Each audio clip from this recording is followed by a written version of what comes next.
Latest chika Marites na bisto si sikat na aktor. Pinaibig niya ang kanyang leading lady pero may GF pa lang nasa US. Nako po, ito ang delikado. Ito pala ang inililihim ni aktor ng ilang taon na.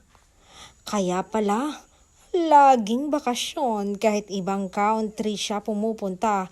Yun ang alam ng publiko. Pero ang totoo pala, kunwari, ang biyahe niya pa Switzerland pero babiyahe ulit siya pa US. Ganon daw ang kanyang teknik para hindi siya mabuking ng kanyang mga fanay.